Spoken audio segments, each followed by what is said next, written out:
Hello friends, आज हम करेंगे major romantic poets. Let's begin. Introduction. Reason and intellect were discarded in romantic poetry. जो reason थे और इंटेलेक्ट मतलब बुद्धि थी, वो जो थे वो निकाल दिए गए थे रोमांटिक पोइट्री से। Their place was taken by emotion and imagination. उनकी जगह इमेजिनेशन और इमोशन ने ले ली थी। They have important role in their poetry. तो ये जो इमोशन और इमेजिनेशन है, इनका इंपॉर्टेंट रोल है पोइट्री में। Wordsworth is the senior of all romantic poet. Senior है ऑल रोमांटिक पोइट का, बड़े हैं। He is called the high priest of nature. इन्हें हाई प्रीस्ट ऑफ नेचर भी कहा जाता है, नेचर का हाई प्रीस्ट कहा जाता है। He experienced the power of nature. उन्होंने एक्सपीरियंस की हुई है नेचर की जो पावर है। Wordsworth gives us the bird and flower, the vine and the tree, the river and the bank. मतलब ये सब कुछ उनकी पोइट्री में होता था। Life of nature. He found the beauty of nature in the world. उन्होंने ढूंढी है नेचर को वर्ल्ड में, संसार में। It is the life of nature which is everywhere. ठीक है, नेचर जो कि हर जगह है। Wordsworth observed every natural object. Wordsworth ने ऑब्जर्व किया है हर नेचुरल ऑब्जेक्ट को as his companion in childhood. जैसे कि उन्होंने अपने बचपन में अपने साथियों के साथ किया था। He gives you every life and the impression of living spirit. ठीक है, वो हमें देते हैं एवरी लाइफ एंड इम्प्रेशन देते हैं लिविंग स्पिरिट का।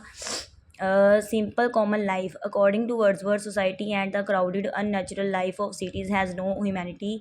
तो उन्होंने कहा जो सोसाइटी है और क्राउडेड अननेचुरल लाइफ है वो ह्यूमैनिटी नहीं है, but natural and simple living is only method to rise up humanity. Natural और सिंपल लिविंग ही है जो कि राइज कर सकती है ह्यूमैनिटी को। Spiritual interpretation in nature. The next stage is of spiritual interpretation of nature. The poet began to consider himself as a dedicated spirit, and the great mission of his life became to preach two secret message of nature to humanity.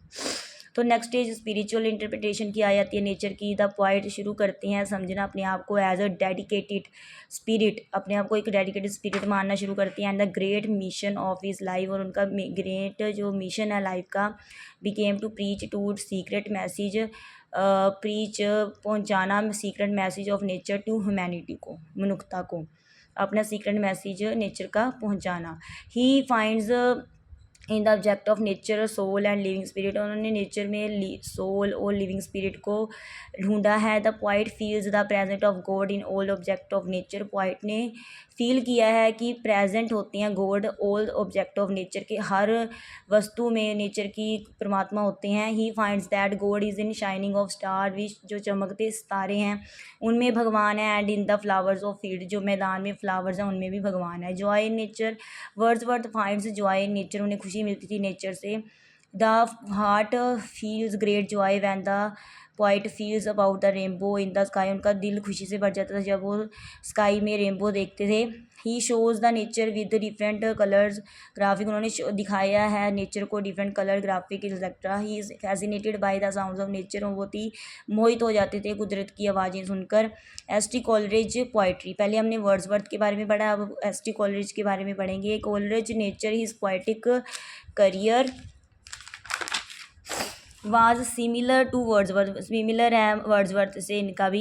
He felt nature to be a guide and teacher. उन्होंने felt किया कि nature एक guide है, हमें मार्गदर्शन करती है, और एक टीचर है। ठीक है, इनकी जो पोइट्री है, rime of ancient mariner, Kubla Khan. In the end of his poetic career the poet's view of nature is unchanged. कि पोइट का व्यू है कि जो नेचर है उसे चेंज नहीं किया जा सकता। He sees the internal world of nature and eternal, external भी और इंटरनल, अंदरूनी बाहरी दोनों नेचर के जो संसार है उन्होंने देखा है। Also with the presence of God. कैसे देखा है कि हर चीज़ में परमात्मा को देखा है। थर्ड है Shelley. Nature has been a source of inspiration for romantic poets. Nature जो एक इंस्पिरेशन रही है रोमांटिक पोइट्स के लिए। Beauties and charms of nature were the fountain of joy. जो ब्यूटीज़ हैं और चार्म्स हैं नेचर की, वो फाउंटेन झरने जॉय फॉर देम, मतलब खुशी है उनके लिए। He loved nature and established deep relationship with nature. उन्होंने लव किया है नेचर से और एक रिलेशनशिप भी, डीप रिलेशनशिप भी स्थापित किया है नेचर के साथ। Imagery. Imagery Shelley's poetries sometimes lacking for clarity of imagery of nature, clarity नहीं होती थी, लैकिंग होती थी, मतलब कमी होती थी क्लैरिटी की इमेजरी ऑफ नेचर, नेचर में जो वो इमेजरी करते थे। वैन ही नेचर डिस्क्राइब्स नहीं when he wanted describes the object of nature, जो वो चाहते थे डिस्क्राइब करते थे object of nature which are not common for all people, जो कि आम नहीं होता था सभी लोगों के लिए। Different moods of nature, Shelley's attitudes was changed by different moods, उनका एटीट्यूड चेंज होता रहता था बाय डिफरेंट मूड्स के। He presented nature is close relation with human beings, उन्होंने प्रेजेंट किया है कि रिलेशन होता है नेचर का ह्यूमन बींग्स के साथ। But some time nature was totally changed, पर कभी कभी जो कुदरत होती है वो टोटली चेंज होती है फ्रॉम ह्यूमन वेज से। Shelley's speak of nature as immortal, it has a greater value than man subjected to the laws of death, decay and destruction. Nature has its own grace, nature का अपनी एक grace है। ये कह रहे हैं कि शैलेज स्पीक करता है नेचर से एज इमोटल, ठीक है, जैसे अमर होता है, इमोटल मतलब अमर। It has a greater value than man subjected to the laws of death, greater value है than man subjected laws of death, decay, destruction.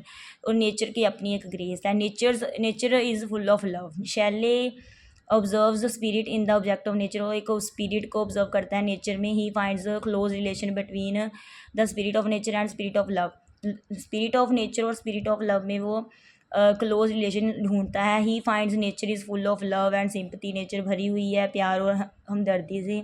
Shell experience that nature can act, feel and think like a human living being, तो उन्होंने ये भी कहा है कि जो nature है वो एक्ट कर सकती है, एक्शन करती है, फील करती है, थिंक सोच भी सकती है जैसे कि ह्यूमन बीइंग करता है। Shelley uses forces of nature as symbols, जो नेचर के शक्तियाँ होती हैं उन्हें यूज़ करता है as a symbol, as a चिन्ह के तौर पर। केट्स, फोर्थ आ गया Keats. Keats lived for poetry alone, Keats जीता है पोइट्री के लिए अकेला। He was one of the greatest admire of nature, ये भी एक बड़ा ही ग्रेट महान प्रशंसक है कुदरत का। There are beautiful description of the wonderful sights and scenes of nature, तो इनकी जो पोइट्री में ब्यूटीफुल डिस्क्रिप्शन किया होता है, वंडरफुल जो दृश्य होते हैं, सीन होते हैं कुदरत के। He seeks to know nature in its true colour, वो जानना चाहते हैं कि नेचर इनके अपने आप में क्या ट्रू कलर हैं। He gets delight from nature, उन्हें खुशी मिलती है कुदरत से। He always praises the beauty of nature, वो हमेशा ही कुदरत की सुंदरता की प्रशंसा करती हैं। Conclusion, in the romantic age poets had many subject to write but they were related to nature also, मतलब रोमांटिक एज में क्या होता था, पोइट के पास बहुत सारे सब्जेक्ट थे पोइट्री में डालने के लिए, लेकिन to write but they were related to nature also, उन्होंने बर जो भी उनकी जो पोइट्री थी वो सारी नेचर से ही रिलेटेड थी। थैंक्स।